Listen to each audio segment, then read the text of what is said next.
Cuando la vean, de favor.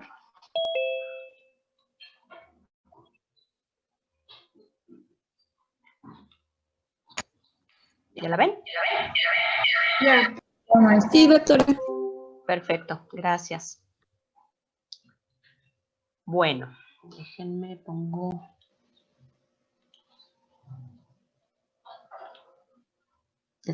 Permítanme un momentito, ¿eh?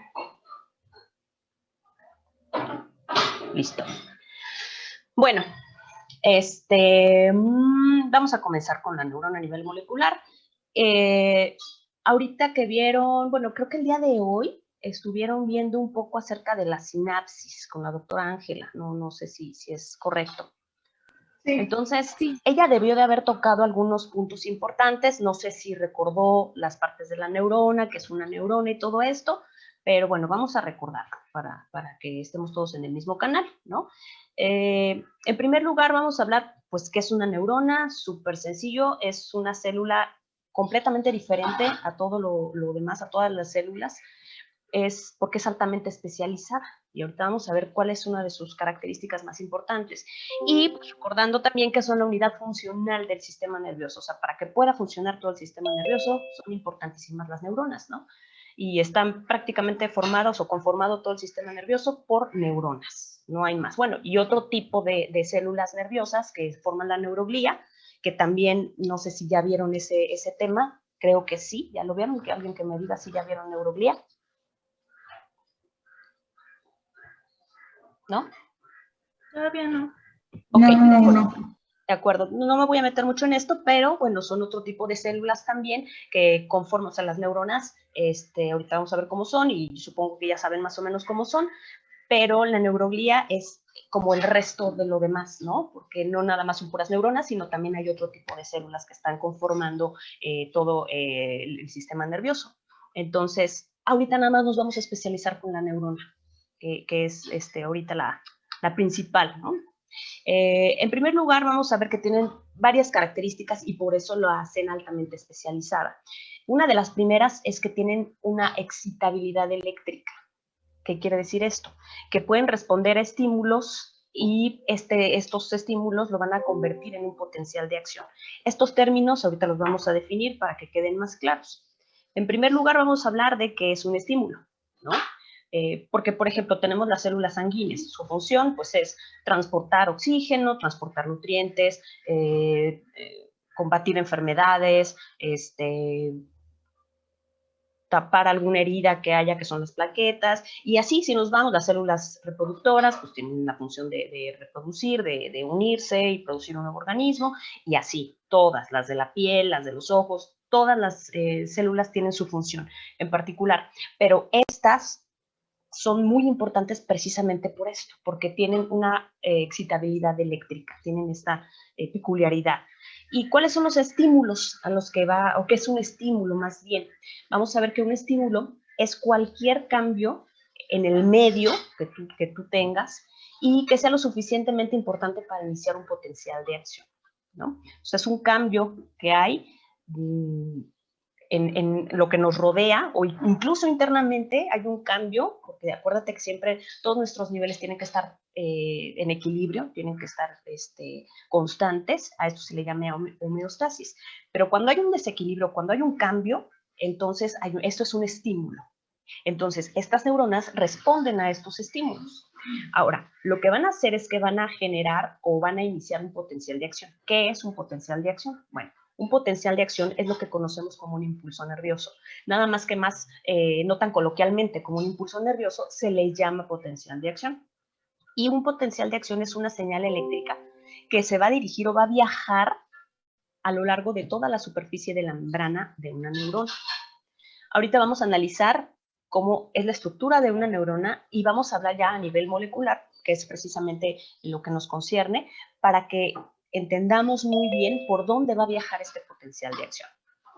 Ahora, este potencial de acción vamos a ver que se inicia y se va a desplazar por todo el movimiento de iones.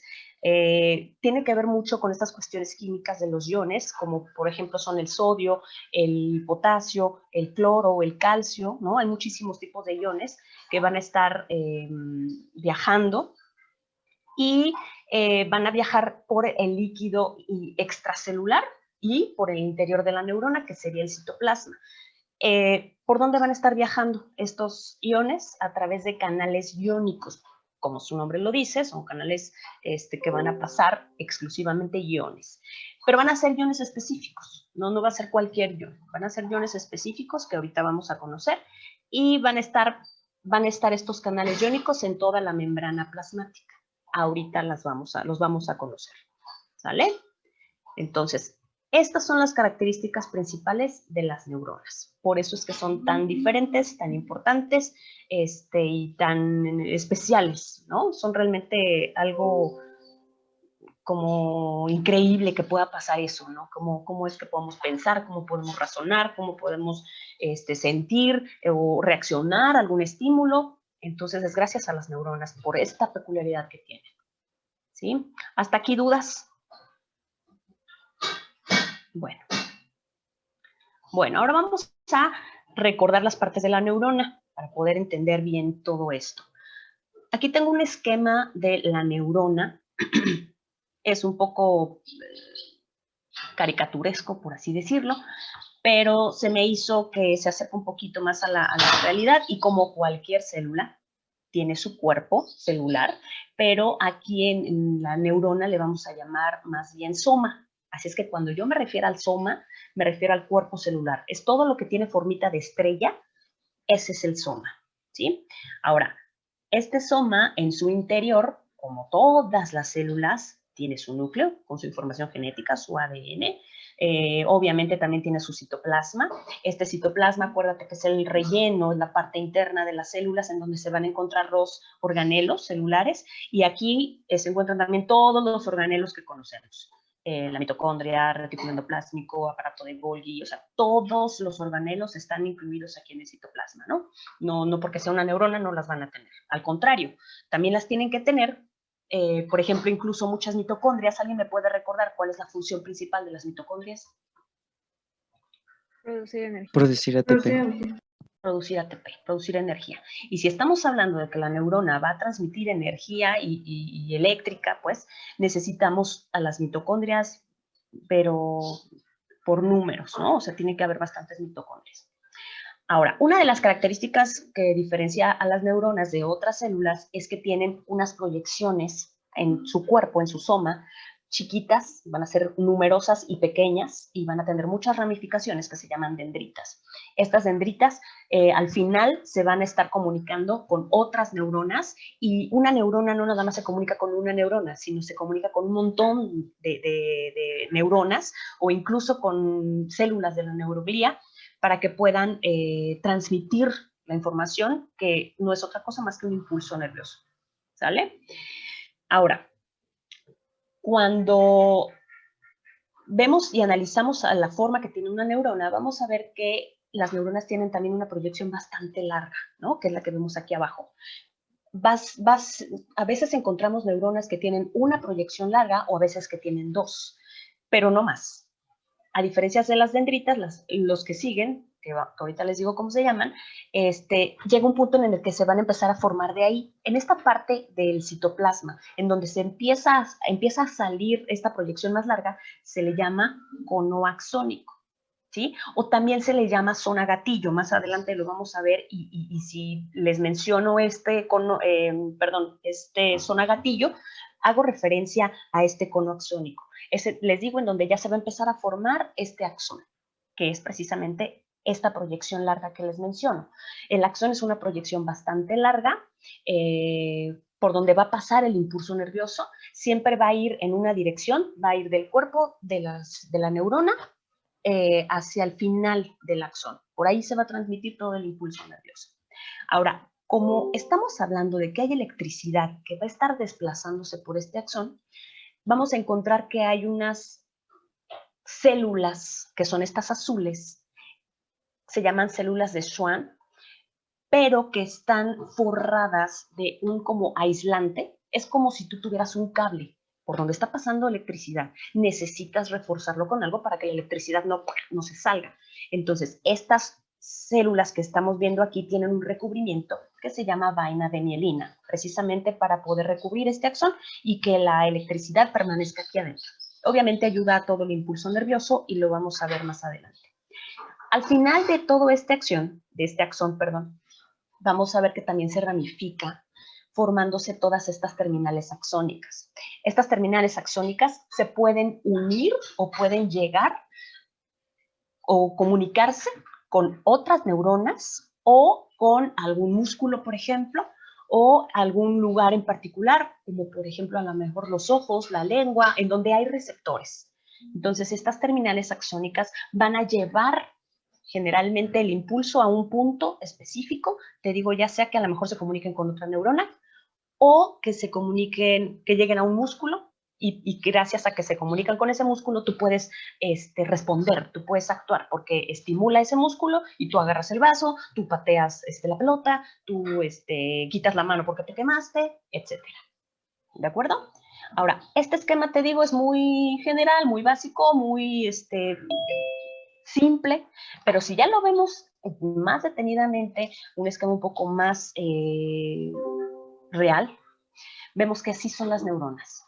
Te mencionaba yo que adentro tienen sus organelos, como todas las células, y aquí podemos ver algunas otras células que están haciendo sinapsis, como lo vieron ya con la doctora Ángela, cómo están haciendo sinapsis precisamente en las dendritas. Vemos también aquí un acercamiento del axón, cómo se ven estas células de Schwann que te mencionaba, que son las azules, tienen su núcleo como todas las células, y abajo o adentro más bien tienen esta vaina de mielina, ¿no? Que te digo que es un aislante. ¿Qué más podemos mencionar aquí? El cono axónico que te mencionaba, está como, pues es como un cono precisamente de donde va a empezar a nacer el axón, que también les decía yo que más abajito se llama zona gatillo, ¿sale? Ahora, si tú te fijas aquí también algo importante, que entre células de Schwann y otras células de Schwann, o vaina de mielina, como quieras decir, hay espacios, no está todo seguido, o sea, no es todo un aislante completo, sino son una, otra y otra. En cada espacio hay unos pedazos en donde se alcanza a ver un poco el axón por completo y se llaman nódulo de Ranvier. Y es importante, ahorita lo vamos a ver, cuando veamos el potencial de acción. ¿Sale? ¿Hasta aquí estamos bien todos? De acuerdo. Muy bien, gracias. Vamos a ver ahora, hablando ya, esto es a nivel celular, a nivel organelos. Vámonos ya ahora sí al nivel molecular, que es lo que nos concierne. Entonces, vamos a hacer un acercamiento a la membrana plasmática de las neuronas. Vamos a recordar cómo es una membrana plasmática, ¿no? Son más o menos así, de cualquier célula. Todas las células prácticamente tienen este tipo de membrana plasmática. Acuérdate que afuera está el líquido extracelular o el líquido intersticial. Cualquiera de las dos está bien. Es el líquido que se va a encontrar entre célula y célula para que no estén completamente secas, por así decirlo, y es el medio de comunicación entre las células, es por donde van a pasar nutrientes, moléculas, sustancias, el agua, etcétera. Ahora, adentro de la célula, acuérdate que está el citoplasma o el citosol. También se le conoce como citosol. Si te menciono citosol, es exactamente lo mismo. Es el relleno, ya te había dicho, en donde se encuentran ubicados los organelos. Ahora, ¿qué peculiaridad tiene la membrana plasmática? ¿Quién me puede decir qué son esas cositas azules que se ven ahí? Fosfolípidos. Son los fosfolípidos, es una bicapa de fosfolípidos porque está formado por dos, y acuérdate que los lípidos pues son, al final del día, son lípidos, son grasas, son aislantes, ¿no? Y gracias a esta bicapa podemos decir que la célula está completamente aislada. Y por aquí van a pasar de vez en cuando algunas moléculas muy pequeñitas, por ejemplo el agua, el oxígeno, el hidrógeno, pasan libremente por aquí. Y aparte le va a dar forma a las células, en este caso le va a dar esta forma de estrellita a las neuronas, gracias a esta membrana, pero también en medio vamos a encontrar algunos canales iónicos. Estos canales se llaman canales iónicos porque acuérdate que les había dicho que por aquí van a estar pasando iones. Los iones, acuérdate, ahorita los vamos a ver, pero tienen cargas eléctricas. Entonces, esa es la peculiaridad y la característica más importante de las neuronas, ¿no? De estos iones. Por los iones es que se puede transmitir los impulsos nerviosos. Entonces, esta es la estructura de la membrana de las neuronas. Y vamos a estar trabajando constantemente con esto. Por eso era tan importante que te la recordara, que creo que ya la ubicas bien y la sabes. Ahora, ves aquí unas cositas verdes, unas cositas amarillas, me faltan aquí por aquí unos colesteroles, son glucolípidos, ¿qué más hay? ¿Carbohidratos? Son carbohidratos que están adheridos a los canales, a las proteínas y más a los fosfolípidos también, ¿no? Y hay proteínas que están adheridas también a los fosfolípidos. Pero bueno, ahorita no vamos a entrar en detalle con eso, no me interesa tanto. Eso ya lo deben de saber. Entonces, quedando claro cuál es la estructura de la membrana plasmática, ahora vamos a conocer ya más detenidamente estos canales iónicos, porque es lo importante de la neurona a nivel molecular, los canales iónicos. Vamos a ver que como esta bicapa, que ya les había dicho, esta bicapa lipídica es un buen aislante eléctrico, es decir, no permite tan fácilmente que pasen cuestiones eléctricas. Las vías principales que se utiliza para el flujo iónico son precisamente estos canales iónicos, ¿no? Como te mencionaba en la imagen anterior. Entonces, estos canales iónicos es por donde va a estar pasando este flujo iónico. Ahora, vamos a ver también que es un ion. Vamos a recordar qué es un ion. Un ion es cualquier átomo que tenga carga eléctrica. Estamos hablando de que el sodio, el potasio, el calcio, el cloro y muchos otros más son iones, porque tienen carga eléctrica. Entonces se van a sentir atraídos. Si, por ejemplo, adentro de la célula hay una carga, pues algunos iones se van a sentir atraídos y van a entrar. Algunos se van a sentir repelidos, bueno, esa palabra, y se van a salir, ¿sale? Entonces, un ion es eso, es un átomo que tiene carga eléctrica.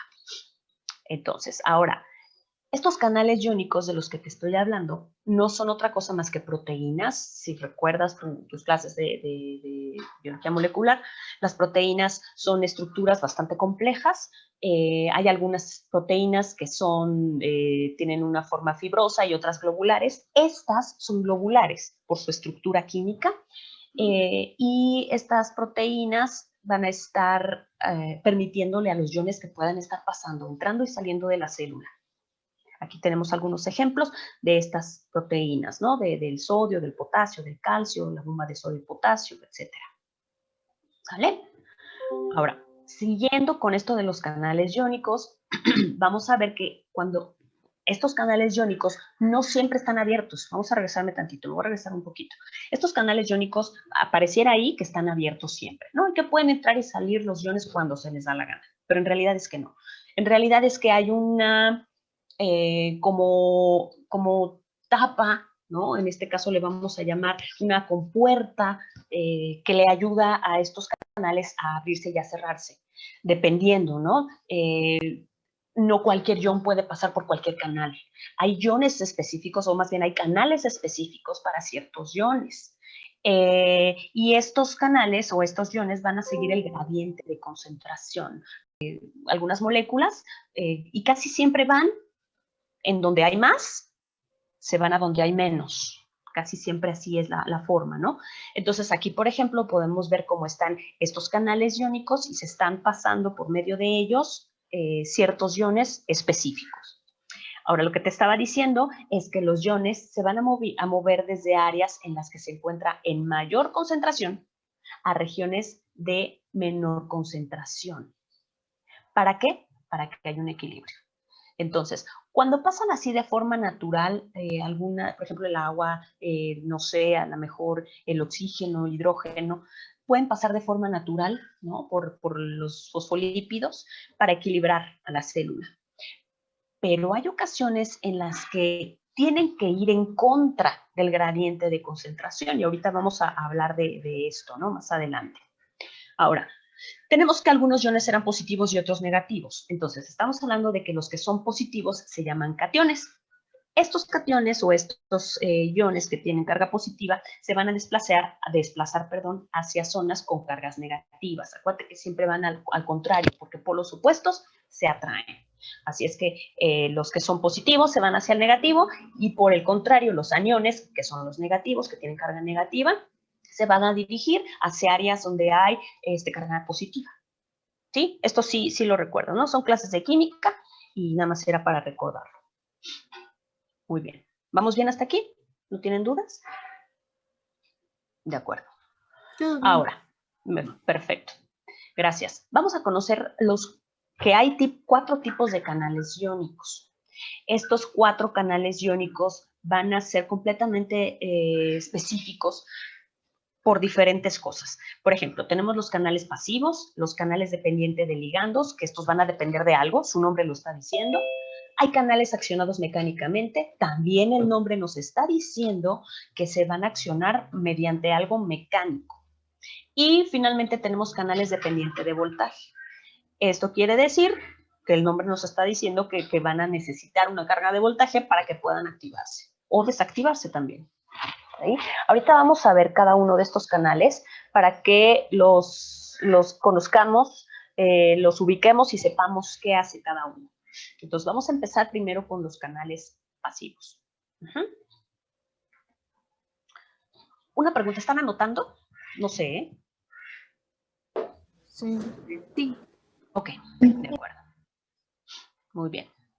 Si necesitan que me detenga o algo porque voy muy rápido, me dicen, ¿eh? Sí, maestra, gracias. De nada. Bueno, entonces, vamos a empezar con los canales activos. Ay, nos quedan 10 minutos. Les decía a sus compañeras que, bueno, no tengo el Zoom Pro, así es que en cualquier momento se nos va a cortar. En cuanto se corte, les voy a pedir de favor que se vuelvan a conectar, ¿sí? Para continuar con la clase, más o menos como a las 4:55 les voy a dar un tiempo para que descansemos tantito, vayamos al baño, tomemos agua, lo que sea, ¿sí? Pero no se les olvide que se vuelven a conectar inmediatamente, por favor. Bueno, tenemos entonces los canales pasivos. Los canales pasivos, resulta que, te decía yo, te hablaba de estas compuertas, que son lo que se abre y se cierra, y esa es la peculiaridad entre cada uno de los canales. ¿Quién puede abrir esas compuertas? Bueno, en el caso de los canales pasivos, estas compuertas se van a alternar al azar en las posiciones de abierta o cerrada, ¿no? Dependiendo, se van a estar alternando. Generalmente hay muchos canales pasivos para el ion potasio que para el ion sodio. Es decir, hay más canales para el sodio que para el potasio que para el sodio. Nos vamos a ver, por ejemplo, aquí una imagen en donde tenemos más canales para el sodio, para el potasio que para el sodio. Aquí tenemos algo bien peculiar. No sé si alcanzan a percibir que en esta imagen que te estoy poniendo, hay los potasio están saliendo y los sodio están entrando. ¿Por qué crees que esté pasando esto? ¿Quieren llegar a un punto de equilibrio? Sí, para que haya un punto de equilibrio, pero entonces ¿eso a qué nos lleva? ¿Por qué entran sodios y por qué salen potasios? ¿Cuál será el razón? Mande, Jorge. No es porque, bueno, si estamos hablando ahorita de neuronas, porque se va a hacer una sinapsis, porque va a entrar más sodio. Pudiera ser, sí pudiera ser. Pero más bien la respuesta correcta sería porque hay más sodio adentro, hay más sodio afuera, en el líquido extracelular, y hay más potasio en el interior, en el citoplasma. Entonces el sodio tiende a entrar, porque como hay más sodio afuera, tiende a entrar más sodio. Y como hay más potasio adentro, entonces tiende a salir para llegar al nivel que me estaban mencionando ahorita, para que haya un equilibrio. Entonces, ahora vamos a ver que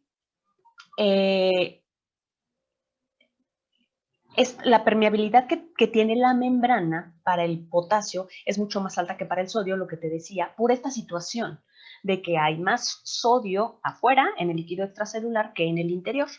Entonces, Estos canales pasivos de los que te estoy hablando se van a encontrar en prácticamente todas las células, no nada más exclusivamente en las neuronas, en todas las células, pero hablando de las neuronas, vamos a ver que se van a encontrar también en las dendritas, en estas proyecciones chiquitas que te decía, aquí van a ver estos tipos de canales pasivos. También se van a encontrar en los cuerpos celulares, o sea, en los somas de las neuronas y también en los axones. O sea, prácticamente en toda la neurona se encuentran este tipo de canales pasivos, a lo largo de toda la neurona. Son los que más hay, por así decirlo. Y también en todos los tipos de neurona. Acuérdate que te decía yo de la neuroglía, que son las, hay otro tipo de células, los astrocitos, y ya los van a ver. Bueno, estas células también tienen canales pasivos. Ahora, estamos hablando de sodio y potasio. Esto nos lleva ahora a un tipo de transporte que se llama precisamente bomba de sodio-potasio. Y hay que mencionarla, no sé si la mencionaron con la doctora Ángela. Entonces vamos a recordarla. No sé si se acuerden o les haya quedado claro, yo supongo que sí, pero vamos a recordarlo, ¿de acuerdo? Entonces, hablando de la bomba de sodio-potasio, estamos hablando de un tipo de transporte activo. Hay dos tipos de transporte a través de la membrana, el activo y el pasivo. ¿Qué diferencia hay entre uno y otro? Porque uno es pasivo y el otro es activo. Que usan energía. Correcto. El transporte activo usa energía, ¿sí? La energía la conocemos hablando molecularmente como ATP, ¿no? Entonces, ¿y para qué me va a servir la bomba de sodio-potasio? ¿Para qué le sirve a las células tener una bomba de sodio-potasio? No hay de otra más que para mantener en equilibrio a las células, como lo hemos estado mencionando y como lo mencionamos hace ratito. Para que tenga la célula un buen equilibrio, esta bomba de sodio-potasio es ideal para esto. Entonces, resulta lo que te había dicho, dentro de la célula hay más potasio y fuera, en el líquido extracelular, hay más sodio. Por lo tanto, para que se puedan mover estas moléculas a veces que tienen que desplazarse, pues necesitan energía, que habíamos dicho que es ATP, adenosintrifosfato. Entonces, como estos iones en ocasiones van en contra del gradiente de concentración, necesitan usar energía. Entonces, una de las formas en las que la bomba de sodio-potasio funciona es que van a salir 3 sodios y van a entrar 2 potasios. ¿Sí? ¿Lo vieron esto con la doctora? Ok. Entonces, bueno, aquí les puse un GIF más o menos para que lo recordemos cómo es. Aquí esta molécula que se está pegando abajo y que se está liberando, de hecho, es el adenosintrifosfato. Y salen 3 sodios y entran 2 potasios. ¿Vale? Ahora, les puse un video, no sé si quieran que lo veamos, donde les explico un poquito mejor, bueno, yo no, el video, esta bomba de sodio y potasio por si no quedó clara. ¿Quieren que lo veamos? Dura como bueno, creo que ni vamos a alcanzar, porque tenemos 3 minutos y el video dura 5 minutos. Yo creo que nos desconectamos, nos volvemos a conectar. ¿Quieren? Vamos a poner, les voy a poner el video, me dicen si lo ven bien, de favor. Y si lo escuchan bien, si le subo o le bajo. ¿Sale? Vamos entonces a ver la bomba de sodio-potasio.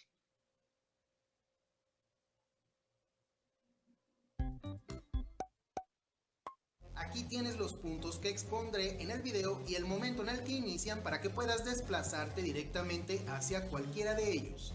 ¿Sí lo escuchan bien? Sí. Sí, doctora.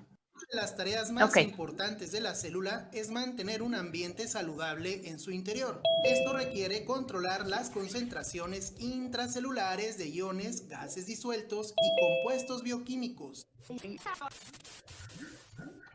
La membrana plasmática determina lo que entendemos por el interior o el exterior de la célula. La membrana, compuesta principalmente de fosfolípidos y proteínas, controla el flujo de materiales hacia el exterior o el interior de la célula. Se dice que la membrana es semipermeable porque permite el paso de ciertos materiales y restringe el de otros. Digamos que tiene gustos selectos. Dos de los materiales cuya concentración la membrana ayuda a regular son los iones de sodio y potasio. Los iones de sodio se bombean constantemente hacia el exterior y los iones de potasio se bombean continuamente hacia el interior de la célula.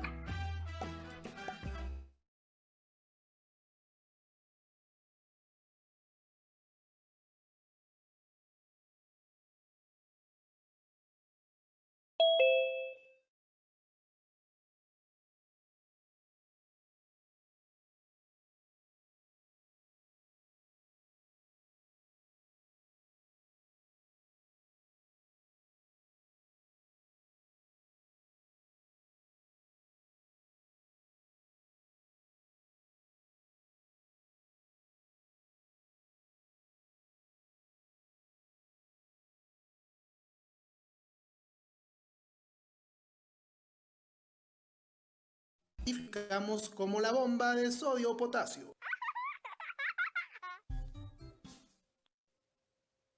Antes de exponerte cómo funciona la bomba de sodio-potasio, es importante entender los gradientes que afectan a estos iones. En biología, un gradiente de concentración es la distribución desigual de sustancias disueltas a través de la membrana celular. Las sustancias pequeñas, como los iones, normalmente se mueven de una región con mayor concentración a otra donde su concentración es menor. Este tipo de movimiento se llama difusión. No consume energía química y por eso se considera un tipo de transporte pasivo. Pero también existe un gradiente eléctrico, es decir, una diferencia de carga eléctrica. Creo que dicen que se está trabando mucho el video, ¿verdad? Sí, doctora. Sí, doctora. Déjenme, apago mi cámara. A lo mejor con eso se ve mejor. Déjenme ver. Voy a detener mi video y me dicen, pero díganmelo verbalmente, a ver si se sigue trabando más. Eléctrica a través de la membrana plasmática. Esto es así, porque el interior de las células tiene una carga eléctrica ligeramente más negativa, en comparación al fluido extracelular. ¿Se ve mejor? Sí, pero doctora, Mande. ¿usted tiene algún recuadro abierto? Es que se ven los recuadros abiertos. Listo, gracias. ¿Ya? Ok. Gradiente de concentración del sodio, menor adentro y mayor afuera, tiende a conducir a los iones de sodio hacia el interior celular. El gradiente eléctrico también favorece la misma tendencia, porque el sodio es un ion positivo atraído por el interior negativo de la célula. La situación es un poco más compleja para el potasio. El gradiente eléctrico del potasio, que es otro ion positivo, tiende a conducirlo hacia el espacio intracelular. Pero el gradiente de concentración del potasio, que es mayor en el interior y menor en el exterior, favorece su difusión extracelular.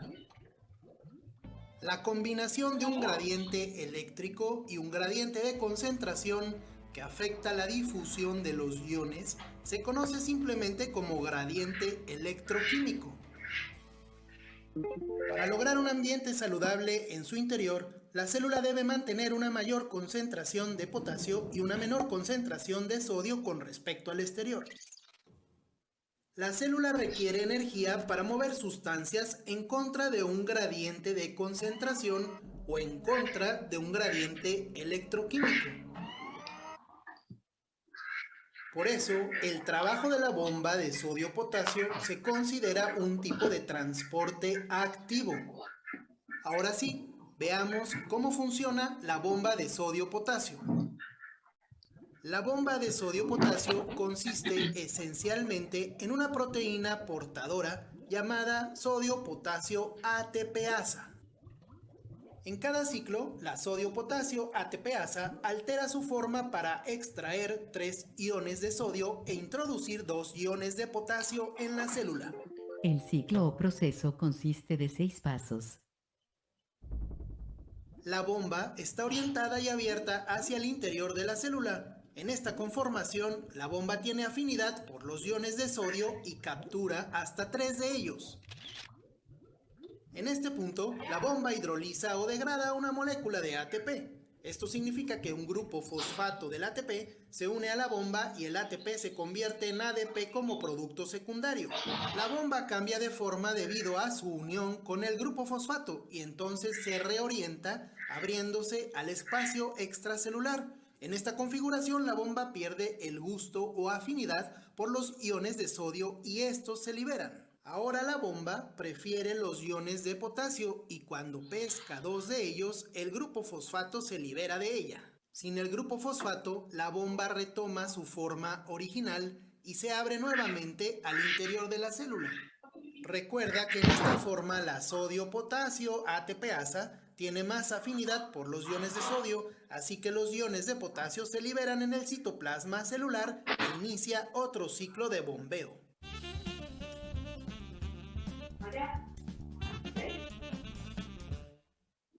Como pudiste observar, la sodio-potasio ATPasa es una proteína transportadora de tipo antiporte. Esto significa que transporta dos o más sustancias en direcciones opuestas a través de la membrana. La bomba de sodio-potasio es una bomba electrogénica, pues genera un desequilibrio eléctrico a través de la membrana y contribuye al potencial de membrana. Cuando una célula está en reposo, el potencial de membrana se conoce como potencial de reposo. El potencial de reposo es muy importante para propagar señales eléctricas que viajan a lo largo de los nervios. Por eso, los venenos que desactivan la bomba de sodio-potasio impiden el correcto funcionamiento del sistema nervioso. La bomba de sodio-potasio también es clave en la actividad cardíaca y desempeña un papel fundamental en nuestra capacidad para absorber un número considerable de nutrientes o excretar productos de desecho y de los riñones y regular el balance de agua en las células. Eso es todo por este video. Nos vemos en otra ocasión. Perfecto. No sé qué tanto les quedó un poquito más claro la bomba de sodio-potasio, pero pudimos ver precisamente lo que les decía de estos canales que veíamos, que son canales pasivos, en donde van a ir en contra del gradiente de concentración estas... se puso otra vez. Van a ir en contra del gradiente estos dos iones y, bueno, van a necesitar energía, que es el ATP, y prácticamente en esto consisten estos canales pasivos. ¿De acuerdo? ¿Tienen preguntas?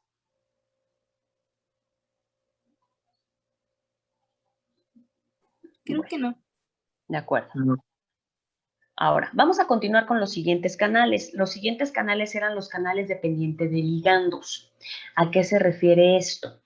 Estos canales son igual proteínas, también se van a abrir y se van a cerrar, pero estos van a ser en respuesta a un estímulo ligando. ¿Qué es un estímulo ligando? Es una sustancia química específica, ¿no? Hay una gran variedad de ligandos químicos, como lo pueden ser neurotransmisores, pueden ser hormonas, pueden ser incluso iones, y entonces hay un canal, por ejemplo, para la acetilcolina específicamente, y ese se va a abrir exclusivamente con esa molécula, no con otra.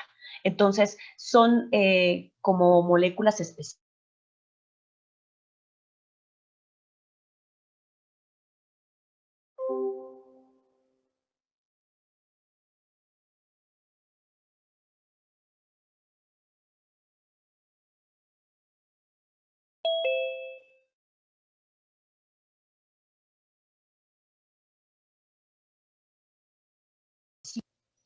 Ya regresé. Me había quedado atorada. Sí, creo que ya, ¿verdad? Sí, doctora. Ok. Muy bien, gracias. Entonces, estos canales entonces se van a abrir exclusivamente con ligandos. Ahora, vamos a ver, por ejemplo, en este GIF que les estoy poniendo, voy a tener tantito mi video.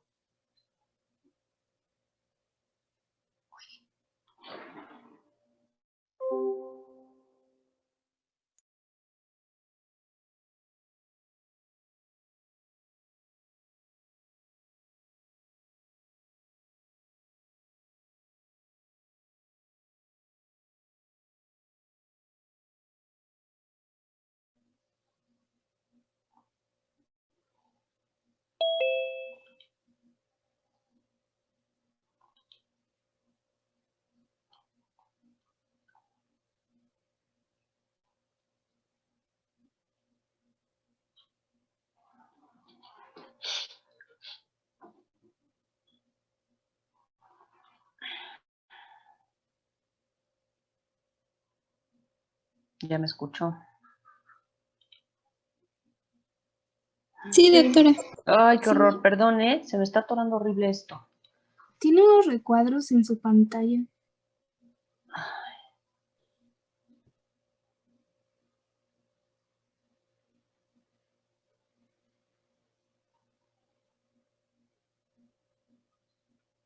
Ah. Bueno, yo no los veo, no sé si ustedes me escuchen o algo. Yo de plano no los veo y no sé si pueda continuar. Sí le escuchamos. Ah, pues perfecto. Ya con que me escuchen ya estamos del otro lado. Que quiero apagar mi video para que ya no me pase esto, pero no me deja. Bueno, X. No sé si alcancen a ver el GIF, sobre todo cuando sale el canal dependiente de color rojo. No sé si ven estos puntitos azules, que son los que se unen al canal y es cuando se abre este canal. Estas cositas que ponen de color azul, aqua, esas precisamente son los ligandos, son como hormonas, los neurotransmisores que hacen que se puedan abrir estos canales dependiendo de estos ligandos, ¿sí? Luego vamos a ver que estos se van a localizar en algunas dendritas, o bueno, prácticamente en todas las dendritas de algunas neuronas sensitivas, pero sobre todo en las que son de receptores del dolor, por ejemplo, en las dendritas de los cuerpos celulares de las interneuronas y de las neuronas motoras. ¿Qué quiere decir esto? Por ejemplo, si tú vas a entrar en labor de parto, se va a liberar una hormona, en este caso la oxitocina, para que pueda tu útero empezar a contraerse y tu cérvix empiece a abrirse. Entonces, para que tus neuronas, el sistema nervioso le mande esta señal al útero y al cérvix, pues tiene que viajar, ¿no? Pero para que se abran estos canales precisamente de ligandos, se necesita un cierto neurotransmisor específico. Entonces, como está relacionado completamente con los receptores del dolor, estos tipos de canales se abren con ciertas sustancias químicas, que te digo pueden ser neurotransmisores, hormonas o iones. Esa es una de las peculiaridades o características de estos canales. ¿Sí más o menos queda claro este tipo de canales? Sí, Sí, doctora. Ok, de acuerdo. Vamos a ver los siguientes canales. Estos canales se llaman accionados mecánicamente y su nombre también nos lo está diciendo, van a abrirse o se van a cerrar después de una estimulación mecánica. ¿A qué nos referimos con una estimulación mecánica? Bueno, puede ser una vibración, ¿no? Las ondas sonoras son un tipo de cuestión mecánica, el tacto, el que te toquen, la presión, el que se ejerza alguna presión en algún lugar del cuerpo, o el estiramiento de algún tejido. Por ejemplo, cuando estás inflamado, no sé, el estómago está muy inflamado, vas a detectar este estiramiento de este tejido y bueno, estos canales para que se abran o se cierren van a estar accionados precisamente por cuestiones mecánicas. Ahora, vamos a ver que la fuerza ejercida en cualquier parte de nuestro cuerpo, en cualquier lugar, va a distorsionar la posición de reposo del canal. Es decir, el canal siempre tiene cierta forma cuando está en reposo. Pero cuando hay una fuerza que se ejerce, este canal se va a distorsionar y entonces se va a abrir su compuerta. Aquí tenemos un ejemplo de cómo son estos canales. Tenemos en este caso un canal, aquí está en reposo, está cerrado, pero se le aplica una presión y entonces esta compuerta se abre para que puedan pasar a cierto tipo de sustancias, ¿no? de iones. Y así es como se van a estimular estos canales a través de cuestiones mecánicas. ¿En dónde vamos a encontrarlos? ¿O qué tipo de canales o dónde están ubicados estos canales? Bueno, pues en todos los receptores auditivos del oído, ¿no? En todos los receptores auditivos, ahí encontramos este tipo de canales. En los receptores que monitorizan el estiramiento de los órganos internos, era lo que te decía, con el estómago, con el útero. ¿Qué otro órgano se puede inflamar o estirar demasiado? a lo mejor los intestinos, ¿no? O que hay mucho gas adentro de los intestinos, también se detecta este estiramiento de estos órganos y se abren estos canales. Y también en los receptores para el tacto, el roce de la piel, el que nos presionemos, el que haya presión, que nos pellizquemos con algo, ¿sale? Entonces, estos canales se encuentran ubicados aquí. Y por último, vamos a ver a los canales dependientes de voltaje. Estos son a lo mejor los que ahorita nos competen más, porque estamos hablando de las neuronas y pues por aquí pasan impulsos eléctricos o voltaje, que es precisamente con lo que se van a abrir estos canales. Se van a abrir en respuesta a un cambio en su potencial de membrana, es decir, al voltaje que pueda haber en la membrana plasmática. Si hay un cambio de voltaje, se van a abrir estos canales o se van a cerrar también. Aquí tenemos un ejemplo de estos canales. Este canal, aquí tiene como un resortito con una bolita, entonces esa sería la manera en la que está cerrado. Está de forma natural, el voltaje es de menos 70 microvoltios, ahorita vamos a ver esto, y pues está cerrado porque está en reposo. Pero por alguna situación cambia el voltaje, sube el voltaje a menos 50 milivoltios, perdón, y entonces se abre este canal y entonces el calcio puede salir. Entonces, se activó este canal gracias al cambio de voltaje. Ahora, ¿en dónde van a estar estos canales o en dónde van a participar? Participan en la generación y en la conducción de los potenciales de acción, es decir, en los impulsos nerviosos. Se van a encontrar en todos los axones de los tipos de neuronas. ¿Sí? En estas prolongaciones largas, aquí es en donde van a estar ubicados la mayor cantidad de canales dependientes de voltaje. Muy bien. Ahora, ya que vimos los 4 tipos de canales dependientes de voltaje, ya los vimos, pasivo, ¿cuáles otros eran? Dependiente de ligandos. ¿Quién me recuerda? Mecánica Los mecánicos y dependiente de voltaje. Muy bien. Les tengo ahora una pregunta. A ver quién me la puede contestar. ¿Qué tipo de canal con compuerta es activado por un roce en el brazo? ¿Mecánico? ¿El mecánico? Correcto, el mecánico. Muy bien, entonces, bueno, ya con usted contestándome esto, ya tienen más o menos idea de cuándo se van a activar este tipo de canales para que se abran sus compuertas en las membranas de las neuronas. Ya que conocimos esto, ahora vamos a hablar acerca de las señales eléctricas que van a estar pasando por medio de de la membrana plasmática y en qué consiste cada uno de estos señales eléctricas. Ya habíamos visto entonces que las neuronas son eléctricamente excitables y que se van a comunicar entre sí mediante 2 tipos de señales eléctricas. Estas señales eléctricas vamos a conocer que pueden ser se llaman potenciales graduados. Los potenciales graduados es cuando se comunican o estas señales van a pasar, pero a corta distancia. Entonces, estos potenciales graduados son en corta distancia, son pequeñitos y así se les denomina. Pero por otro lado tenemos los potenciales de acción. Estos potenciales de acción también pueden permitir una comunicación con lugares cercanos, pero la mayoría son con lugares más lejanos en el cuerpo.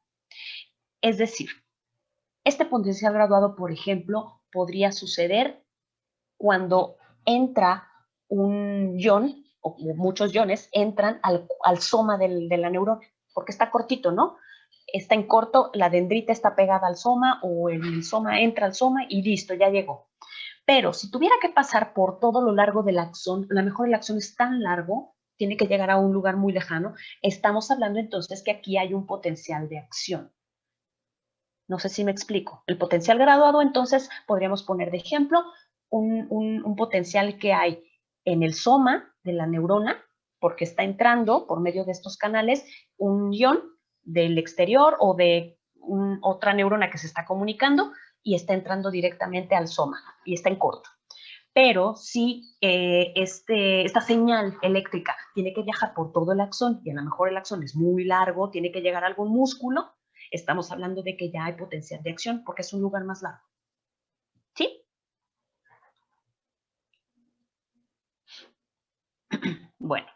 Sí, doctora. Ahora, Sí, muy bien, maestra. gracias. El potencial de membrana, vamos a hablar que todas las membranas, la membrana de la neurona tiene un potencial de membrana. ¿Qué quiere decir esto? Hay una diferencia de voltaje a través de la membrana plasmática. O sea, el potencial que hay adentro en el citoplasma y el potencial que hay afuera del citoplasma hace que la membrana tenga cierto potencial, ¿no? A esto se le llama potencial y es por esto, porque afuera hay cierta carga y en el interior hay cierta carga.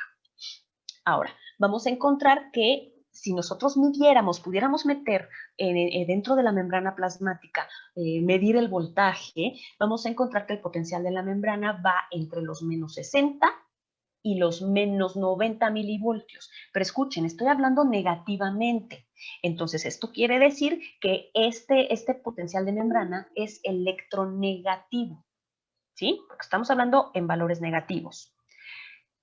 Y, curiosamente, el interior de las neuronas es más negativo. Entonces, aquí te pongo un ejemplo en donde vemos todos estos iones de color azul, son negativos, entonces hay más negativos en el interior, en la célula, en el citoplasma, por lo tanto, el interior es más negativo. La mayoría de las veces, si nosotros, les digo, pudiéramos medir en equilibrio, en reposo, y ahorita lo vamos a conocer, en reposo, el potencial de la membrana está alrededor de menos 70 en general, ¿no? Aunque va de menos 60 a menos 90, el promedio es menos 70. Entonces, este es el potencial de la membrana. Esta diferencia que hay entre el potencial afuera de la neurona y el interior de la neurona. ¿Sale? Bueno, ahora vamos a ver también que la membrana, déjenme ver qué horas son, porque les dije que les iba a dar un momento. ¿Qué les parece si nos tomamos ahorita 10 minutitos? ¿Sí? Son las 5:02. Nos Sí, vemos maestra. a las 5:12. ¿Sí? Sí, maestra. En sus compañeras que hay algunas cosas, ventanitas de mi pantalla que a veces les tapa un poco lo que estoy diciendo o lo que estamos viendo en pantalla. Si es así, me dicen que no ven algo para moverlo, quitarlo o dejar de picarle yo a eso para que se pueda ver bien la pantalla completa. ¿Ahorita se ve bien la pantalla completa? ¿No hay nada que les estorbe? ¿O Sí, sí se ve algo? Está todo bien, doctora. Ok, de acuerdo. Entonces, estábamos en el potencial de la membrana. Habíamos dicho que como hay diferentes cargas afuera y adentro, entonces la membrana va a tener un potencial que va entre los menos 90 y menos 60 milivoltios. Entonces, estamos hablando de que hay una electronegatividad en la membrana. Ahora, vamos a ver cuando la membrana está en reposo. Vamos a encontrar que hay cuando mientras una neurona está en reposo, no haya ningún tipo de señal que le esté llegando a la neurona, va a haber un potencial de membrana en reposo, ¿no? Entonces, vamos a ver, como ya lo vimos, que se va a medir todo esto en milivoltios. Para que nos quede un poco más claro, un milivoltio equivale a 0.001 voltios. Nada más esto es como un detalle para que lo consideremos. Entonces, empezamos con que el potencial de membrana en reposo es la consecuencia de una pequeña acumulación que hay de iones negativos en el citosol, o sea, en el citoplasma adentro, cerca de la membrana va a haber una acumulación negativa y en la membrana externa, o sea, por afuera de la membrana, vamos a encontrar lo contrario, una acumulación positiva en el líquido extracelular. Entonces, esto va a ser en todo lo largo de la membrana de la célula. Si lo vemos así, de esta forma, en una imagen, podemos ver que está la membrana, aquí está la parte extracelular, el líquido extracelular, y aquí está el citoplasma.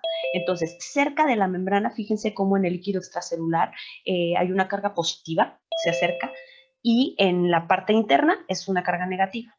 Todo el resto, digamos, del líquido extracelular, tanto del citoplasma, está variada, o sea, está mezclada, estamos, digamos, neutra. pero cerca de la membrana hay este tipo de cargas, positiva afuera y negativa adentro.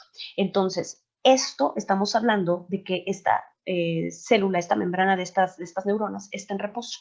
Si nosotros, te digo, midiéramos con un voltímetro el voltaje que hay en la membrana, estaríamos hablando de que está más o menos en menos 20 milivoltios.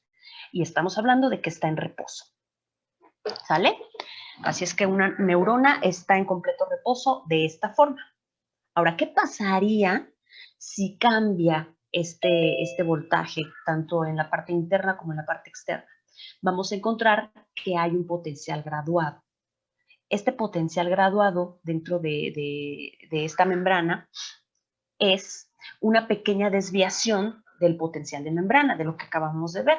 Esto hace que se halle más polarizada, es decir, que el interior sea más negativo de lo normal, o bien que esté menos polarizada, o sea, que haya menos negatividad, o sea, que esté más positivo. Cuando hay esta diferencia, estamos hablando de un potencial graduado. Puede ser de dos maneras este tipo de potencial graduado. Ojo, aquí está un poco, hay unas palabras importantes que hay que estar recordando. Cuando hablamos de un potencial graduado hiperpolarizante, es porque el cambio que va a haber aquí adentro hace que la membrana sea o haya más, el interior esté mucho más negativo. Por eso les puse ahí como un signo negativo.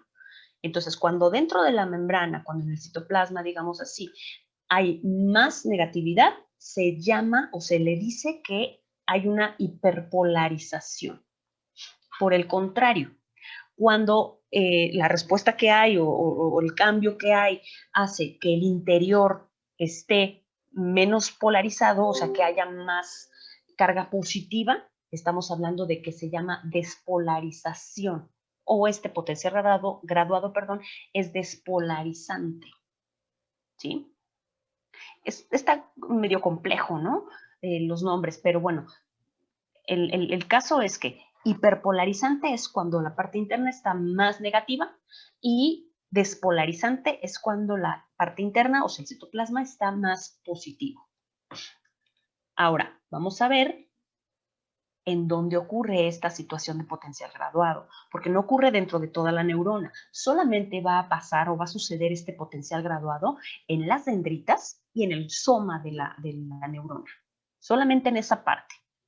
No va a suceder esto en el axón, ¿de acuerdo?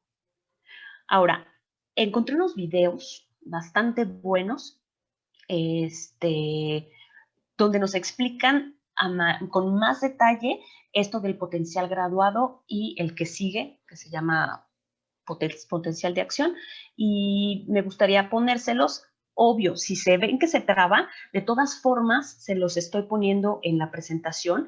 Aquí está una televisioncita, una pantallita, en donde si ustedes cuando tengan su presentación y la pongan en presentación, les va a salir un link. Fíjense cómo aquí me da la opción de un link. Ese link es el video, para que si ustedes necesitan verlo después para comprenderlo mejor, lo puedan ver. ¿De acuerdo? Entonces, vamos a ver este video para que nos quede un poquito más claro. Déjenme, les pongo el video porque lo tengo en YouTube.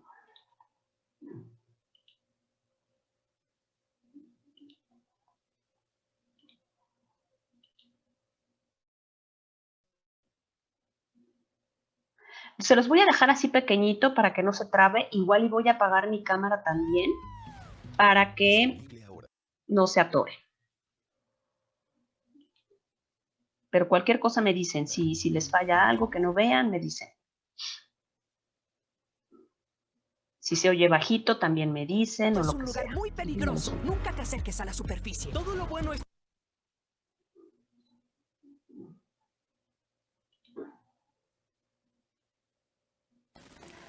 Hola a todos. La estimulación de la neurona no es otra cosa que un cambio en su potencial de membranas. ¿Sí se ve bien y se escucha bien? Sí, doctora. A este cambio le vamos a llamar potencial graduado. Es algo que sucede tanto en neuronas como en otro tipo de células excitables, como pueden ser receptores sensitivos o las células musculares. Las características del potencial graduado serían las siguientes. La primera es que es una señal de entrada. Esto quiere decir que va a ser lo primero que va a suceder en la célula antes de que transmita ese impulso nervioso y se comunique con la siguiente célula. Este potencial graduado va a ser desencadenado por la apertura de canales regulados por compuerta. Canales iónicos regulados por compuerta. Estos canales serían del tipo regulados por ligando. Un canal iónico que se va a abrir cuando un ligando se une a él. Ese ligando es normalmente un neurotransmisor que procede de otra neurona que libera estos neurotransmisores al espacio sináptico. Esta sería la sinapsis. Esta sería la neurona presináptica y nuestra neurona modelo es la neurona postsináptica. Por lo tanto, el neurotransmisor es el ligando necesario para que se abra un canal iónico. Dependiendo del canal, del tipo de ion que transporte ese canal, este potencial graduado puede ser positivo o negativo. Es decir, como que se adelantó o algo pasó. ¿Estaba diferente el audio con el video o es mi imaginación? Creo que sí. Yo lo veía. ¿Lo veían bien? Y sí, cuando hablaba yo lo vi medio desfasado, pero bueno, vamos a regresar. Es la neurona postsináptica. Por lo tanto, el neurotransmisor es el ligando necesario para que se abra un canal iónico. Dependiendo del canal, del tipo de ion que transporte ese canal, este potencial graduado puede ser positivo o negativo. Es decir, el potencial graduado puede provocar la despolarización de la célula.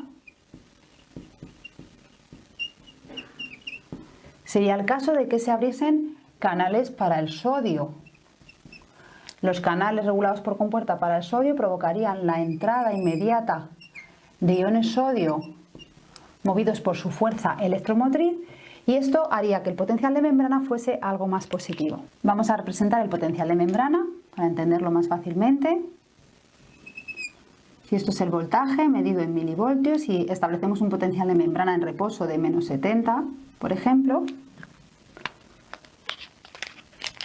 el potencial de membrana en reposo se puede ver modificado por la apertura de estos canales iónicos provocando un aumento en este potencial de membrana. Pero si en cambio los canales iónicos que se abren fuesen canales para el potasio, sabemos que debido a su gradiente electroquímico el potasio va a salir de la célula. En este caso lo que sucedería es lo que llamamos una hiperpolarización. Es lo que acabamos de ver. Es decir, si lo ponemos gráficamente,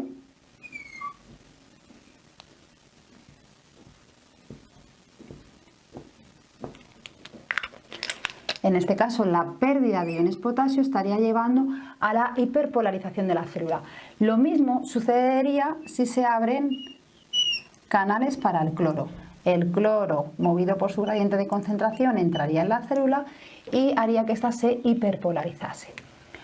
Por lo tanto, el potencial graduado puede ser despolarizante o hiperpolarizante. Es una característica importante. Otra característica importante es que la intensidad de este potencial graduado es variable. Intensidad variable. Esta intensidad es variable porque depende del estímulo que provoca la apertura de esos canales. De manera que el potencial graduado va a tener un tiempo determinado, después del cual va a recuperarse el potencial de membrana de la célula. Para que este potencial graduado se convirtiese en una señal con suficiente intensidad como para que la célula realmente se active y transmita su impulso nervioso, su impulso eléctrico, para comunicarse con la siguiente célula, es necesario que este potencial, que esta cambio en el potencial de membrana se transmita hasta el inicio del axón, lo que conocemos como zona gatillo. ¿Se acuerdan que les dije que también se En la llamaba zona de otra gatillo van a forma? existir una serie de canales regulados por voltaje. Sí. Es decir, son canales iónicos que se abren cuando hay un cambio en el voltaje celular. Estos canales regulados por voltaje se van a abrir cuando alcancemos su potencial de en torno a los menos 55, menos 50 milivoltios. Por tanto, lo que está sucediendo en las dendritas y en el cuerpo celular debe ser suficientemente intenso como para que el potencial se mantenga en esta zona y se abran los canales regulados por voltaje. La entrada de iones sodio, por ejemplo, en determinados puntos de la neurona va a disiparse, va a diluirse en el interior del citoplasma. La propia resistencia del citoplasma va a hacer que si midiésemos el voltaje en la zona gatillo fuese bastante menor con respecto al voltaje de la zona donde están entrando esos iones sodio. Aparte de esta difusión de iones a través del citoplasma, nos encontramos con la existencia de los canales de fuga y las bombas sodio-potasio que estaban extrayendo iones al exterior celular. Por lo tanto, para llegar al umbral del potencial necesario para que se abran los canales regulados por voltaje en la zona gatillo, vamos a necesitar casi siempre sumar potenciales graduados. ¿Esto cómo lo conseguimos? Puede haber una sumación temporal o una sumación espacial. Y esta sería otra de las características del potencial graduado. Sumación temporal, sumación espacial. La sumación temporal consistiría en la suma de potenciales graduados debido a un mayor tiempo de apertura de estos canales iónicos. La sumación espacial, en cambio, se refiere a un mayor número de canales iónicos abiertos. Si aumenta el número de canales iónicos abiertos, canales para el sodio, porque esta célula, en lugar de recibir neurotransmisor a partir de una terminación axonal, lo recibe de numerosas terminaciones axonales, se va a provocar una mayor entrada de sodio y por lo tanto una sumación de estos potenciales. Por lo tanto, ya sea por la apertura de un mayor número de canales iónicos o porque estos permanezcan abiertos más tiempo, los potenciales graduados se van a ir sumando hasta llegar al umbral necesario, imaginaos que es en torno a menos 50, necesario para que en la zona gatillo se abran canales regulados por voltaje. Estos ya van a provocar potenciales de acción que estudiaremos en un siguiente vídeo. Insisto, es necesario que la suma del potencial graduado, o sea, que esa intensidad de cargas eléctricas que están entrando en la célula llegue con suficiente intensidad a la zona gatillo. Si la célula ha sido despolarizada, como es este caso, y además la sumación ha llegado al umbral, esta célula podemos decir que está activada y va a transmitir el impulso nervioso. Si por el contrario la célula ha sido hiperpolarizada,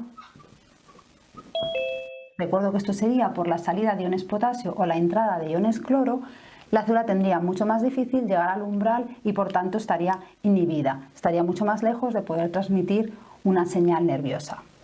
Por lo tanto, las características de un potencial graduado son que es una señal de entrada, es el inicio de la estimulación de una neurona o de cualquier otro tipo de célula excitable, que está promovida por canales iónicos regulados por compuerta, que puede ser despolarizante o hiperpolarizante, que su intensidad es variable y va a depender exclusivamente de la señal que provoca la apertura de los canales, y que va a ser necesario en la mayoría de los casos la sumación bien temporal, bien espacial de esa señal, de ese potencial graduado, para que en la zona gatillo se provoque la apertura de los canales que veremos en el siguiente vídeo, provocan la transmisión del impulso nervioso.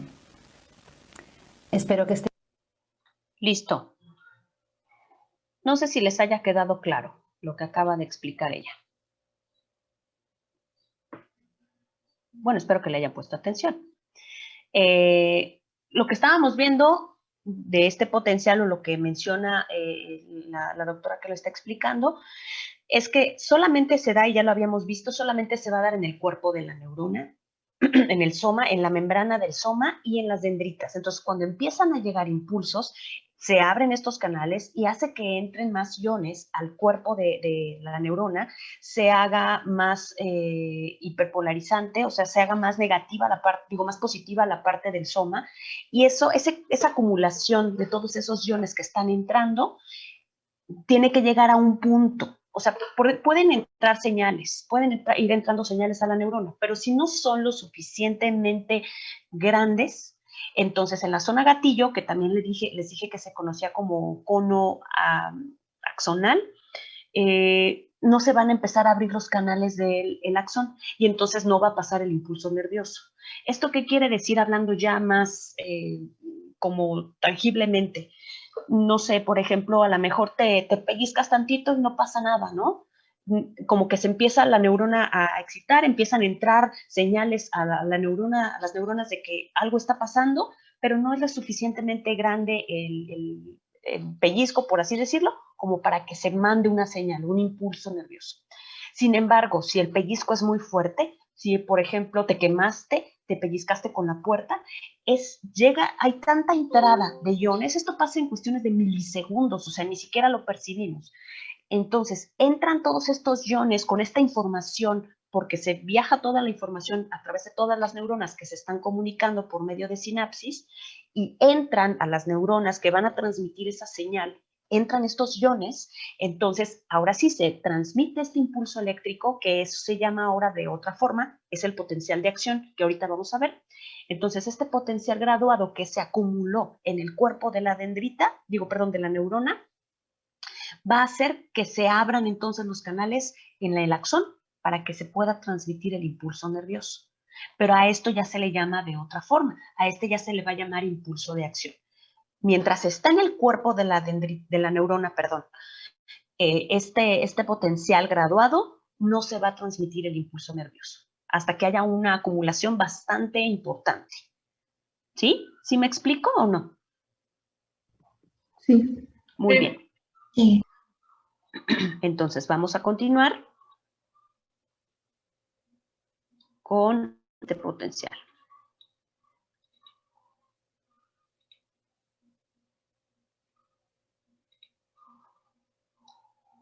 Entonces, quedamos que ocurre en las dendritas y en el cuerpo de la célula, en el soma de la neurona. Ahora, si nos vamos por otro lado a lo que sucede en el axón, aquí se llama potencial de acción, ¿sí? Esto es más conocido como el impulso nervioso que hemos estado hablando, y este consiste en una serie de secuencias que van a algunos procesos que van a suceder con mucha rapidez, te decía, son cuestiones de milisegundos, y que van a disminuir o van a revertir el potencial de la membrana que hay en todo el axón.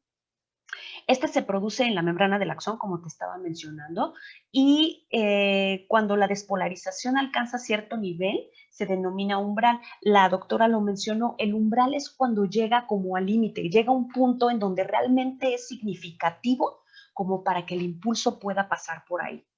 Si no es significativo, te decía yo, esa variación, entonces no se van a abrir los canales para que se dé este proceso de potencial de acción. Estamos hablando que para que se alcance un umbral es más o menos alrededor de menos 55 milivoltios. Ella mencionaba menos 50, es aproximadamente. Acuérdate que como estamos hablando negativamente, si nosotros lo vemos en una gráfica como esta que te estoy poniendo aquí, estamos hablando de que a menos 70 es un estado de reposo. Esto ya lo vimos. Una neurona está en estado de reposo mientras no haya variación, ¿sale? Cuando empiezan a haber ciertos potenciales graduados, hay algunos que pueden ser fallidos. Te decía, te pellizcas despacito, como que quiere, pero no alcanza el umbral. Sin embargo, si es mucha la entrada de iones, se acumulan demasiado en la zona gatillo estos iones, entonces se empieza a subir y llega al umbral. El umbral, te decía yo, que es más o menos en menos 55, menos 50, y aquí es cuando ya sube este potencial de acción. A esto, cuando sucede esto, hay una despolarización, y entonces es cuando se va a transmitir el impulso nervioso. Llega un punto en el que se termina este impulso nervioso, deja de transmitirse y otra vez baja la intensidad. Ahora hay una repolarización, vuelve otra vez todo a equilibrarse para entrar otra vez en un estado de reposo. O puede ser que baje incluso todavía más, ¿no? Donde las cargas se descompensen y baje por los menos 70. Entonces, el potencial de acción únicamente se va a dar en el axón y vamos a ver precisamente en dónde se da. Te digo que se origina en la zona gatillo, lo que les decía en un principio, que se llama también como cono axónico, y este se va a propagar a lo largo de todo el axón hacia las terminales axónicas, para que en las terminales axónicas van a estar tocando algún músculo, van a estar conectándose incluso con otra neurona, y ahí es en donde vaya a llegar la señal eléctrica para que tú quites la mano, para que tú parpadees, para que tú, no sé, hables o escuches o lo que sea. Toda cualquier señal que necesites hacer o percibir es porque ya llegó este impulso, esta señal al músculo necesario o incluso a las glándulas, por ejemplo. También cuando llegan a las glándulas, este impulso, se activan las glándulas y entonces se da una reacción. Entonces, más o menos así sucede. Se origina en todo lo que es el axón. Este potencial de acción, te digo, va a haber una variación, ¿no? Bastante importante. Van a empezar a haber un movimiento de iones de entrada y salida, porque también va a haber canales por todo este axón, y van a entrar y salir los iones, y se va a transmitir el impulso eléctrico. No sé si más o menos queda claro. Sí. ¿Sí? Bueno, para eso también hay otro video, que es la continuación precisamente de lo que ella decía. Este dura un poquito más. Déjenme ver cuánto nos queda de tiempo. No me dice todavía cuánto tiempo nos queda, pero yo creo que alcanzamos a verlo. Aquí está igual otra vez la pantallita en donde le picamos y nos manda directamente al video para que lo puedas ver tú en tu casa más tranquilo, lo puedas analizar mejor y estudiar bien. Y vamos a verlo, ¿sí? Déjame, le quito aquí, dejar de compartir, y les voy a compartir ahora el próximo video.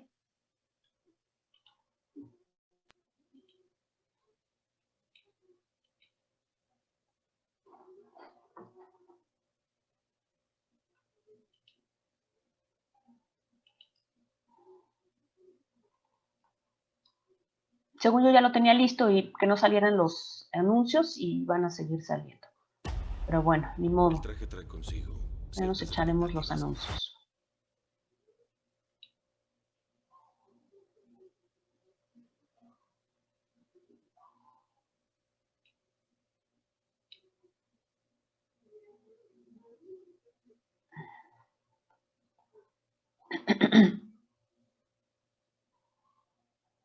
Ya lo tenía cargado y ahora no carga, ¿no? Bueno. Hola a todos. Como veis, voy a utilizar parte del dibujo del último vídeo, el del potencial graduado, para hablaros de los potenciales de acción. El potencial de acción es también un cambio en el potencial de membrana de la célula, pero a diferencia del potencial graduado que ocurría en el cuerpo celular y las dendritas de la neurona, el potencial de acción va a ocurrir a lo largo del axón de esta neurona. En este caso, el potencial se trata de una señal de conducción.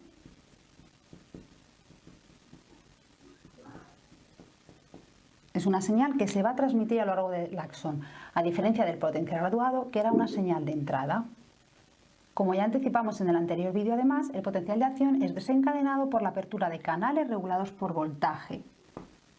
Canales regulados por... Antes de continuar, no sé si están viendo cómo diferentes canales, de los que ya vimos, de los 4 tipos, se encuentran ubicados en diferentes lugares. Vimos, por ejemplo, aquí en la parte de la neurona, en el soma y en las dendritas, que se encuentran canales de ligando, ¿no? Y aquí ella está mencionando que los que se encuentran en el axón son, que también esto ya lo habíamos mencionado. Entonces, nada más es como para estar recordando, ¿no? Un poquito. Por voltaje. Exclusivamente canales de sodio y canales de potasio.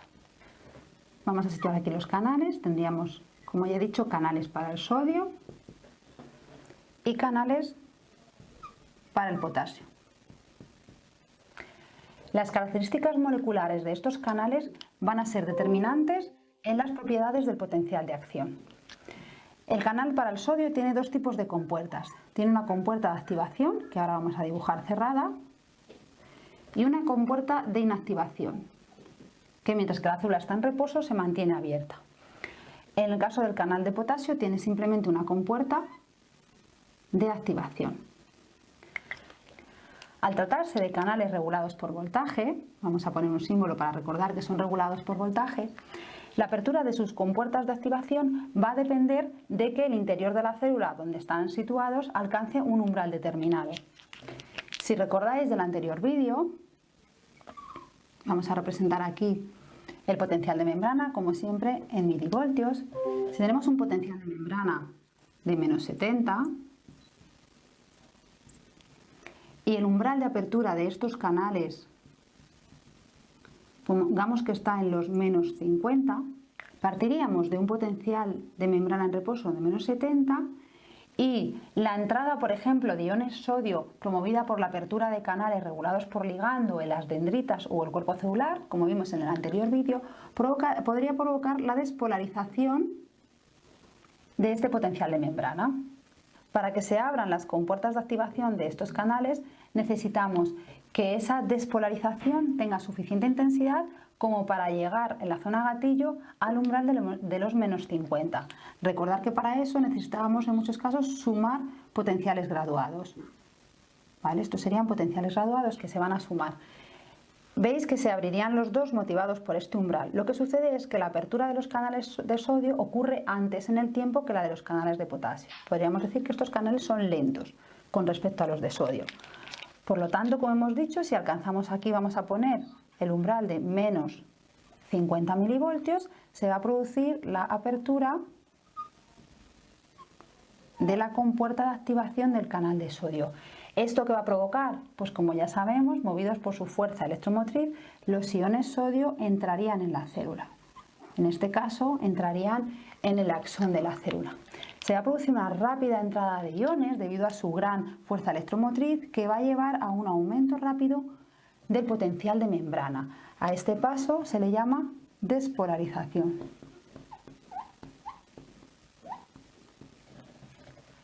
La despolarización de este potencial de acción tiene un máximo posible y este máximo posible se debe a la existencia de esta compuerta de inactivación.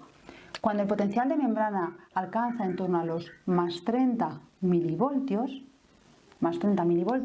esta compuerta de inactivación se va a cerrar. Aquí tendríamos el tercer paso del proceso en el que, aunque la compuerta de activación está abierta, la compuerta de inactivación se va a cerrar. ¿Vale? Porque aquí hemos alcanzado los más 30 milivoltios. Al cerrarse la compuerta ya no va a poder entrar más ion sodio.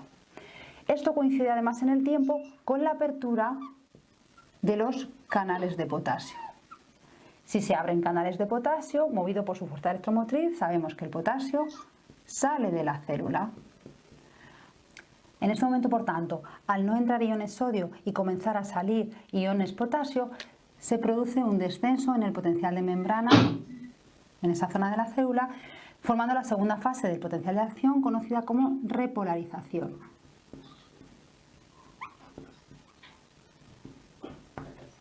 La repolarización es el descenso del potencial de acción y en este momento, si no se da un segundo potencial de acción, esa zona de la célula recuperará el potencial de membrana original. Como veis, las propiedades moleculares de estos canales impiden que haya cambios en la intensidad del potencial de acción. Y esto es una propiedad muy importante de este potencial, y es que la intensidad no varía, a diferencia de los potenciales graduados que sí que tenían intensidades variables. De hecho, se dice que el potencial de acción sufre el proceso de todo o nada. Es decir, para que se dé es necesario que los potenciales graduados lleguen a una intensidad en la zona gatillo igual al umbral en el que se abren estas compuertas de activación. En ese caso ya se daría el potencial de acción, pero una vez que se da siempre de la misma manera. Tiene una intensidad máxima, motivada, insisto, por el cierre de la compuerta de inactivación en el momento en el que se alcanza el umbral de más 30 milivoltios en este ejemplo. Una vez que esa zona de la célula ha recuperado su potencial de membrana normal, podría darse otro potencial de acción en el caso en el que la señal, la intensidad del potencial graduado se mantuviese. Para que suceda un segundo potencial de acción es necesario que los canales iónicos recuperen su estado original. El espacio de tiempo comprendido entre este potencial de acción y el tiempo necesario para que suceda el siguiente se conoce como periodo refractario. Este periodo, a su vez, se divide en dos fases: un periodo refractario absoluto, que coincide exactamente con la curva del potencial de acción y es el tiempo durante el cual es imposible que sea otro potencial de acción, y el periodo refractario relativo, que es el tiempo que podría acortarse en el caso de que la intensidad de la señal sea mayor y los potenciales de acción se tengan que dar en menos tiempo. Porque el hecho de que el potencial de acción no pueda subir de intensidad, no podía haceros preguntaros en cómo consigue entonces esta neurona mandar señales con diferentes niveles de intensidad. Entonces la forma en la que lo hace es acortando el periodo refractario relativo y haciendo potenciales de acción más rápidamente, en menos tiempo. Me explico. Si la intensidad del estímulo no es muy fuerte, vamos a tener un potencial de acción, periodo refractario, otro potencial de acción si se mantiene la señal. Sin embargo, si la intensidad es más fuerte, los potenciales de acción se van a dar en menos tiempo. Pero como veis, la intensidad es, bueno, aquí me han quedado más bajitos, pero la intensidad es siempre la misma, porque la intensidad de ese potencial de acción es debida a las características de estos canales. Otra propiedad del potencial de acción... Creo que le voy a tener que dejar aquí de momento porque nos quedan 4 minutos para terminar de ver el video. Se los voy a dejar ya en la presentación para que lo terminen de ver. Veo que muchos incluso como que no le están prestando mucha atención. Mejor ya lo ven con tranquilidad en su casa. Y mejor continúo ahorita con la presentación. Pero bueno, a grandes rasgos, lo que quiso decir en el video, lo que se quiso decir en el video, era que el potencial de acción, como vimos, se da exclusivamente en el axón y se da porque por la acumulación de muchos potenciales graduados dentro del cuerpo celular, y en la zona gatillo se acumulan y eso hace que se empiecen a abrir los canales de yodo y de sodio y potasio, perdón, en el axón, y entonces se empieza a dar lo que nos estaba explicando la doctora, para que puedan llegar al umbral y se dé un impulso nervioso, ¿no? Y así se puede ir transmitiendo. Decía que si era muy constante toda esta entrada de iones en el cuerpo, se iba dando el impulso constantemente y tú estás percibiendo todo lo que se esté transmitiendo por medio de otras neuronas, tú lo estás percibiendo y entonces estás reaccionando a diferentes señales que se estén mandando, ¿no? Entonces, bueno, me quedan 2 minutitos y prácticamente lo último que vamos a ver es algunas rutas metabólicas como fuente de energía, pero creo que está muy, muy sencillo esto. Prácticamente estuve investigando y no, como que no hay muchísimos estudios donde te especifiquen bien claras las rutas metabólicas que se dan para que puedan haber mucha energía en el cerebro, pero no se preocupen, se los dejo aquí en la presentación para que lo lean, y prácticamente lo que es la glucosa y el oxígeno es lo que más se necesita, ya que el cerebro pues demanda muchísima energía por toda esta comunicación de las neuronas, y el oxígeno, ¿no? También, que es súper importante, por eso se necesita una muy buena oxigenación cerebral. Entonces, el oxígeno y la glucosa son las principales moléculas que se van a estar liberando en las neuronas y en general en el cerebro para que pueda haber un buen funcionamiento de las neuronas. Es prácticamente lo que menciona aquí. ¿Sale? Entonces, bueno, ya me queda prácticamente un minutito, también se va a acabar la clase. Ahorita les voy a mandar a su correo la presentación que me dijeron sus compañeras, y no sé si de momento tengan alguna duda, pregunta o algo que quieran hacer. Creo que no. No, yo creo que no. Bueno.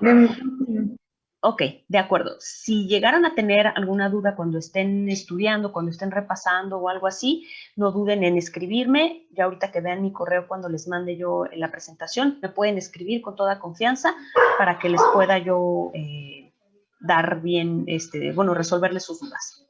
¿Sale? Bueno, pues espero que nos veamos pronto.